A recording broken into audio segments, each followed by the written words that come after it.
Hello students, today's topic is electromagnetic torque equation of a DC generator. तो सबसे पहले हम डिस्कस करते हैं कि what is this electromagnetic torque and its significance in a DC generator. तो we all know that in a DC generator we rotate the rotor by ourselves by providing some external force. External force को हम provide करते हैं rotor को और उसे rotate करवाया जाता है. रोटेशन की वजह से जब इलेक्ट्रोमैग्नेटिक इंडक्शन होती है तो यहाँ पे जो आर्मेचर के कंडक्टर्स हैं इनमें करंट्स प्रोड्यूस होते हैं और उनकी डायरेक्शन ऐसी होती है, currents are produced in a such a direction कि उनकी वजह से जो फोर्स है वो उसको अपोजिट डायरेक्शन में लगती है. ठीक है, मतलब जो इसकी वजह से हमने अप्लाई टॉर्क तो इस डायरेक्शन में किया. टॉर्क हम क्यों कह रहे हैं, क्योंकि रोटेशनल मोशन में हम फोर्स की जगह टॉर्क को यूज़ करते हैं. तो टॉर्क जो हम घुमा रहे थे वो तो हम उसको इस डायरेक्शन में घुमा रहे थे और उसकी वजह से करंट्स प्रोड्यूस हो गए और करंट्स की वजह से जो इस पर फोर्स एक्ट करेगी वो उसको अपोज करने की कोशिश करेगी. इस टॉर्क के ऑपोजिट फोर्स एक लगती है. ठीक है, ऑल्दो वो घूमता तो इसी डायरेक्शन में रहेगा क्योंकि हम उसको एक्सटर्नली उसी डायरेक्शन में घुमा रहे हैं, बट जो करंट्स की वजह से टॉर्क लग रहा है वो उस जिस डायरेक्शन में घुमा रहे हैं उसको अपोज करता है.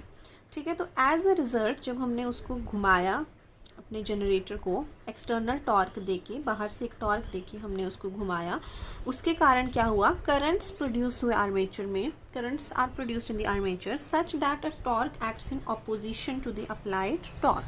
ठीक है, और इसी टॉर्क को जो अपोजिशन में प्रोड्यूस हुआ है torque, it is known as your electromagnetic torque.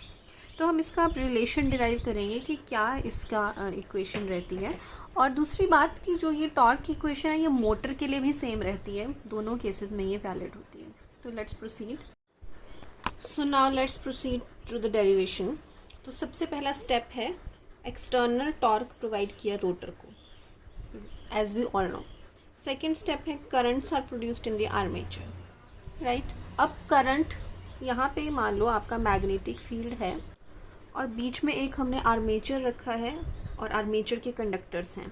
तो जब आर्मेचर के कंडक्टर्स को हम रोटेट करवाएंगे तो इसमें हमें पता है इस आर्मेचर में करंट्स प्रोड्यूस हो जाते हैं इलेक्ट्रोमैग्नेटिक इंडक्शन की वजह से.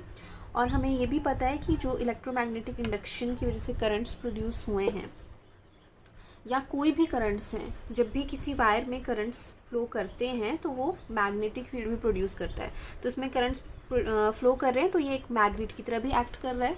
तो उनकी वजह से ये भी, इसकी भी मैग्नेटिक फील्ड है और इसकी भी मैग्नेटिक फील्ड, तो उनकी क्या इंटरेक्शन रहती है, कितना इन दोनों का टॉर्क रहता है. तो ये तो हम ऑलरेडी डिस्कस कर चुके हैं. जो करंट्स इसमें प्रोड्यूस होते हैं वो ऐसे होते हैं कि उसकी वजह से जो फोर्स बनती है वो अपोजिट डायरेक्शन में लगती है.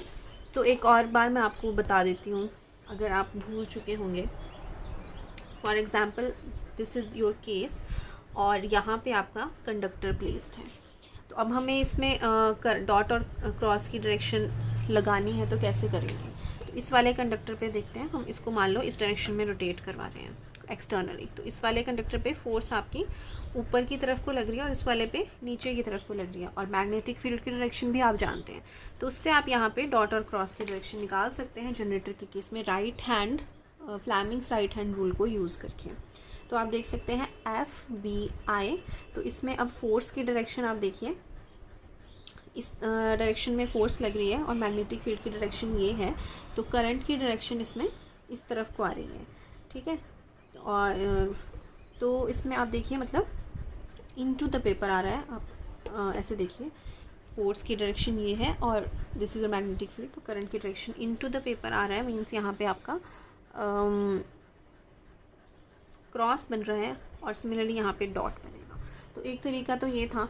और दूसरा तरीका हमने कैसे देखा था कि हम जानते हैं कि जो करंट्स बनेंगी उसकी वजह से यहाँ पे ऐसे पोल्स बनेंगे कि वो अपने कॉज को अपोज करे. तो इधर कौन सा पोल बनना चाहिए ताकि वो साउथ को अपोज करे. इस तरफ अगर हम घुमा रहे हैं तो इधर आपका साउथ ही बनना चाहिए, तभी वो साउथ को अपोज करेगा. और क्योंकि मोशन आपका इस तरफ को है तो इस तरफ नॉर्थ बनना चाहिए. तो ये आपको पोजीशन चाहिए. अभी आपको इसमें करंट्स की डायरेक्शन नहीं पता है तो इसके कॉरस्पॉन्ड आप देख सकते हैं यहाँ पे कि अब आपको पोल्स की डायरेक्शन हमने निकाल ली और उसके हिसाब से आप यहाँ पे निकाल लीजिए कि ये नॉर्थ की डायरेक्शन है तो थंब रूल से आप निकाल सकते हैं. इधर इनटू द पेपर जा रहा है और इधर आउट ऑफ द पेपर. तो इनटू द पेपर मीन्स इधर आपका क्रॉस बनेगा और इधर डॉट बनेगा। तो आप चाहे फ्लेमिंग्स रूल से कर लें, चाहे हम इस तरह से लेंजेस रूल का यूज़ करके कर लें, दोनों से आपको दिख रहा है कि जो करंट्स प्रोड्यूस हुए हैं इसकी वजह से जो पोल्स बने हैं वो इस तरह से बने हैं।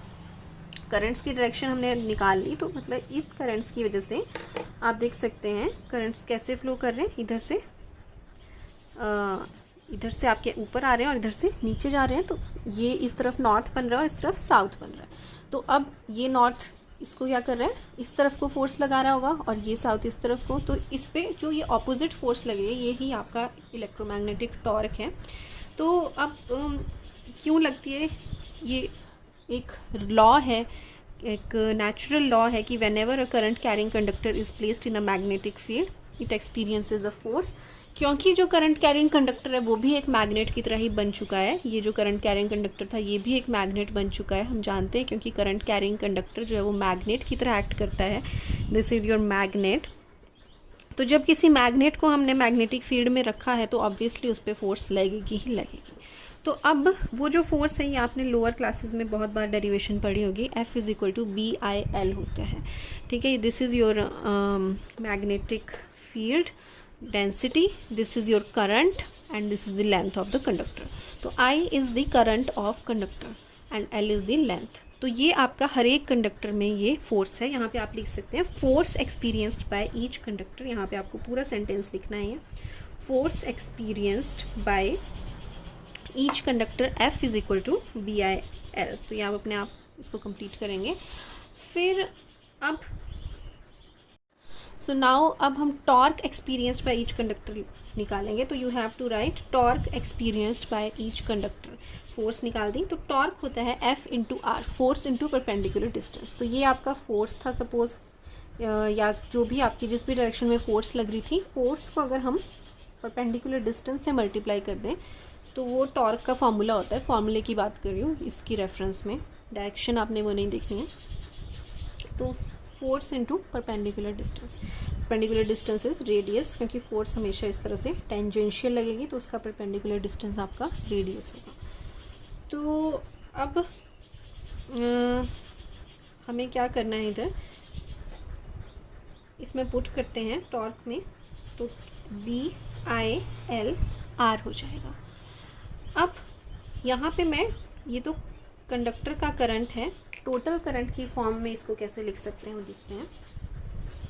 तो आप जानते हैं कि ये हमने पहले भी डिस्कस किया है कि इस तरह काफ़ी जनरेटर का जो आर्मेचर है उसमें इस तरह के पैरेलल पाथ्स होते हैं और हर एक पैरेलल पाथ्स में नंबर ऑफ कंडक्टर्स होते हैं। और पैरेलल पाथ्स आपके डिपेंड करता है कौन सी वाइंडिंग है। अगर वेव वाइंडिंग है तो नंबर ऑफ पैरेलल पाथ्स 2 होते हैं, और अगर लैप वाइंडिंग है तो number of parallel paths number of poles के बराबर होते हैं, A is equal to P के बराबर होता है। तो उस पर डिपेंड करता है पैरेलल पाथ आपके कितने हैं, ठीक है। तो सपोज आपके इतने पैरेलल पाथ है, 4 पैरेलल पाथ्स मैंने यहाँ पे लिए हैं। तो यहाँ पे आप देखिए जो हर एक कंडक्टर है ये आपका टोटल करंट है जो आपके आर्मेचर से निकल रहा है। तो हर एक कंडक्टर में कितना करंट जा रहा है, तो वो है टोटल करंट। हर एक कितने हिस्सों में डिवाइड हो चुका है, ये 4 हिस्सों में। तो I/4 इधर जा रहा है, इधर से I/4 आ रहा है, यहाँ से I/4 आ रहा है और यहाँ से भी I/4 आ रहा है, और वो टोटल सम होके आपको I मिल रहा है। तो हर एक पैरेलल पाथ में I को डिवाइड कर दिया, टोटल करंट को डिवाइड कर दिया नंबर ऑफ पैरेलल पाथ से, तो हर एक पैरेलल पाथ का करंट आ गया मुझे।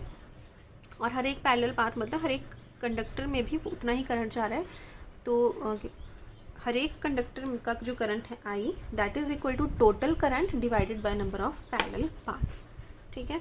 तो I की जगह हम लिख सकते हैं, सो आप आगे लिखोगे, इसके आगे लिखना capital I is equal to total armature current, right. Therefore current through each conductor, current through each conductor कितना हो जाएगा,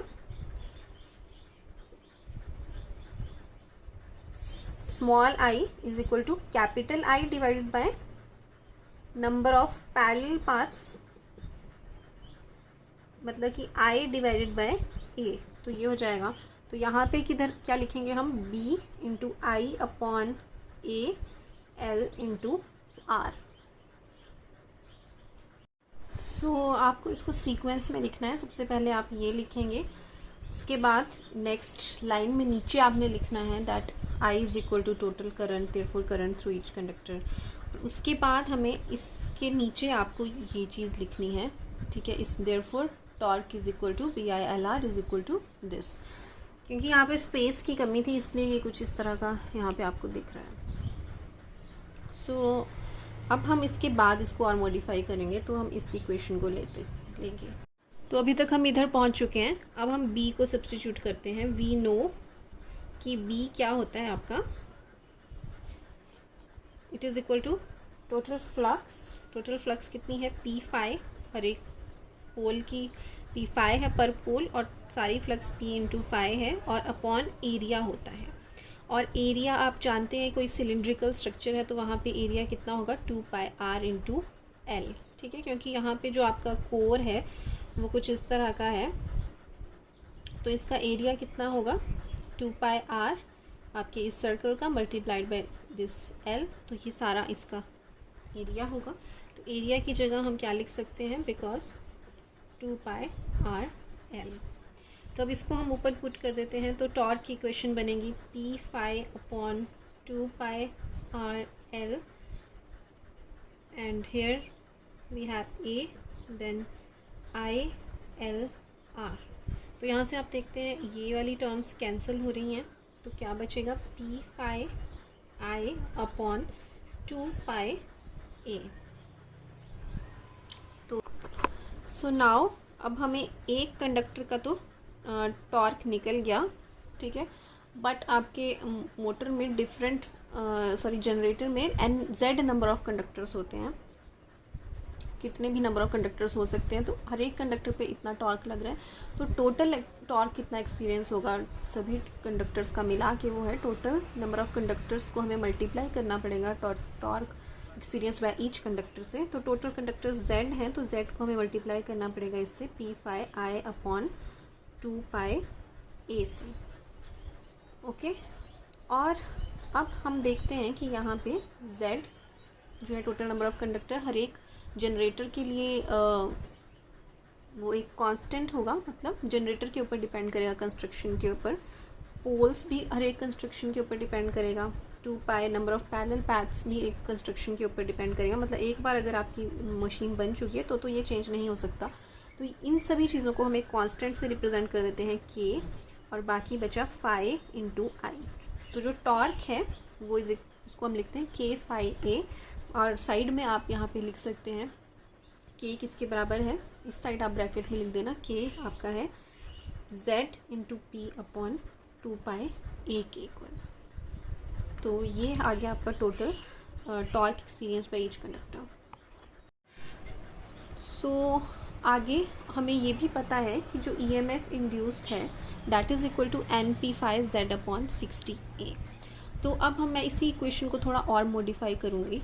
तो अब n आप जानते हो कि क्या होता है, स्पीड होती है इन RPM, कितनी रिवॉल्यूशंस हुई 1 मिनट में, ठीक है। तो अब ओमेगा के टर्म्स में इसको लिखने की कोशिश करते हैं। तो ओमेगा जो है that is equal to your radians per second, ठीक है। कितने ओमेगा रिप्रेजेंट करता है कितना एंगल बना 1 सेकेंड में। तो ओमेगा जो है, अब आप जानते हैं एक रिवॉल्यूशन में कितना एंगल बनता है, 2 पाई रेडियन बनता है। एक पूरे रिवॉल्यूशन में 360 डिग्री बनता है, मतलब रेडियंस में 2 पाई है। और अगर मान लो स्पीड है आपकी, क्योंकि पर सेकंड में है ये, तो मान लो कोई आपकी मशीन है जो कि n टाइम्स रोटेट कर रही है पर सेकंड, मान लो पर सेकंड में उसकी स्पीड गिवन है, तो पर सेकंड में कितना एंगल बनाएगी वो, एक रिवॉल्यूशन में 2 पाई बना रही है, तो n रिवॉल्यूशन में कितना बनाएगी, 2 पाई मल्टीप्लाई बाय n, ठीक है। तो 2 पाई multiply by n time n हो गया उसका रेडियंस पर सेकंड। मतलब अगर कोई मशीन है जिसकी स्पीड RPS में n है, तो रेडियंस में क्या हो जाएगी, ओमेगा से रिप्रेजेंट करेंगे, omega is equal to 2 pi n radians per second हो जाएगी, क्योंकि हर एक में हर एक रिवोल्यूशन में 2 पाई एंगल बन रहा है, और अगर n टाइम्स रोटेट करिए तो 2 पाई n एंगल बन रहा है और 1 सेकेंड में। तो यहाँ पे पर आपको स्पीड जो है वो RPM में गिवन है। तो RPM में अगर गिवन है, मतलब मिनट में आपको गिवन है, तो 1 सेकेंड में हम पर इस इक्वेशन के अकॉर्डिंग यहाँ पे 1 सेकेंड में आनी चाहिए। तो मतलब यहाँ पे क्या आएगा n/60, ठीक है। अगर 1 मिनट में n टाइम्स रोटेट कर रहा है तो 1 सेकेंड में कितना बार करेगा, n/60 टाइम्स, तभी आपके रेडियंस पर सेकेंड में आएगा ये। तो ओमेगा जो है वो 2 पाई n/60 के बराबर होता है। तो अगर हम इसमें पुट कर देंगे तो e की वैल्यू कितनी आ जाएगी, n यहाँ से निकाल दो, therefore n is equal to क्या आ गया यहाँ से, ओमेगा क्रॉस मल्टीप्लाई करके इंटू 60/2 पाई। अब n की वैल्यू हम उधर पुट कर देते हैं, तो e की वैल्यू कितनी आई आपकी, आप नीचे लिख देना इसको, यहाँ पे स्पेस नहीं है तो मैं इस साइड में लिख रही हूँ। तो e is equal to omega into 60/2 pi, और आगे n हमने कर दिया, आगे है p/z/60a। तो 60 से 60 कैंसिल हो चुका है, तो क्या बचा यहाँ पे, omega into p/z/2 pi a। सो अब यहाँ पे आप देखिए, अगेन जो चीज़ें कंस्ट्रक्शन के ऊपर डिपेंड कर रही हैं वो क्या क्या हैं, z कंस्ट्रक्शन पे डिपेंड करेगा, पोल्स भी एक बार मशीन बन गई तो उस पर डिपेंड करेंगे। फ्लक्स नहीं है, क्योंकि फ्लक्स तो आप करंट पे भी डिपेंड करता है, जितना आप करंट दोगे, और करंट हम वेरी कर सकते हैं अगेन, और 2 पाई a। तो k को हम, इसको मैं कैसे लिख सकती हूँ, k times of pi omega, ठीक है। क्योंकि मैंने k को क्या क्या कर दिया, जैसे मैंने पहले भी किया था, p/z/2 पाई a को मैंने k से रिप्लेस कर दिया, तो ये आपकी इक्वेशन बनी। तो दोनों इक्वेशंस ही बहुत इंपॉर्टेंट है, ठीक है। जो टॉर्क की हमने निकाली, टॉर्क की क्या निकली, torque is equal to k/i निकली, और e जो है वो k/फ़ ओमेगा निकलता है। तो ये वाली इक्वेशन भी बहुत इंपॉर्टेंट है, and this equation is also very important, and this equation is also very important. मतलब ये तो आपको बाय हार्ट याद होनी चाहिए, जो ये 3-4 इक्वेशंस हैं। अब एक और मैं आपको रिलेशन यहाँ पे जो इम्पोर्टेंट है वो देखते हैं। यहाँ तक हम पहुँच गए, और टॉर्क भी हमें निकाल दिया था। टॉर्क आपका क्या निकला था, k/i, ठीक है। We know torque is equal to k/a, और नाउ वी नो पावर जो है, पावर होती है आपकी टॉर्क इंटू ओमेगा। जैसे लीनियर मोशन में फोर्स इंटू वेलोसिटी होती है, वैसे टॉर्क इंटू ओमेगा होता है। तो टॉर्क इंटू ओमेगा आप इधर कर लो, मतलब टॉर्क की वैल्यू मेरे को पता है कितनी है, k/i, और ओमेगा आ जाएगा इधर, ठीक है। अब आप देखिए k/फ़ ओमेगा किसके बराबर है, e के बराबर। तो इसको हम कैसे लिख सकते हैं, k/फ़ ओमेगा को e से रिप्लेस करेंगे, और इधर i, बिकॉज आप जानते हो कि e किसके बराबर है, k/फ़ ओमेगा के बराबर। तो यहाँ पे मतलब पावर जो बनी वो कितनी बनी आपकी, tau omega is equal to e into I, ठीक है। तो मतलब पावर क्या है आपकी, टॉर्क इंटू ओमेगा कर लो, चाहे इलेक्ट्रिकल पावर कितनी होगी आपकी, वो भी उतनी ही है। तो ये इक्वेशन मतलब मैकेनिकल शो कर रही है, कैसे मैकेनिकल पावर जो है वो इलेक्ट्रिकल में कन्वर्ट हो रही है, ठीक है। जो मैकेनिकल पावर आ रही है वहाँ से भी आपका e इंटू आई आ रहा है, और वैसे भी आप जानते हो इलेक्ट्रिकल पावर आपकी EI के बराबर होती है। तो ये आपने पूरा कंप्लीट करना है। तो यहाँ से आपका हमने कंक्लूड किया कि tau omega is equal to E into I, ठीक है, जो कि डेवलप हुई। एंड जो इम्पॉर्टेंट रिलेशंस हमने स्टडी किए, एक किया कि जो टॉर्क की इक्वेशन है वो क्या की, k/फ़ IA, एंड सेकंड हमने किया कि जो E है वो तो हम जानते हैं NP/फ़ Z/60A के बराबर होता है, और अगर ओमेगा की टर्म्स में करना है तो k/फ़ ओमेगा था, और k की वैल्यू हम जानते हैं, जो हमने निकाली P into Z/2 pi A, दोनों केस में तो ये इसका कंक्लूजन है. So again I am saying कि these equations are, both of these equations are very very important. So you have to remember them by heart. So that's it about electromagnetic torque equation of a DC generator. And these equations are also valid in a DC motor. DC motor में भी same ही equations आपकी चलती हैं.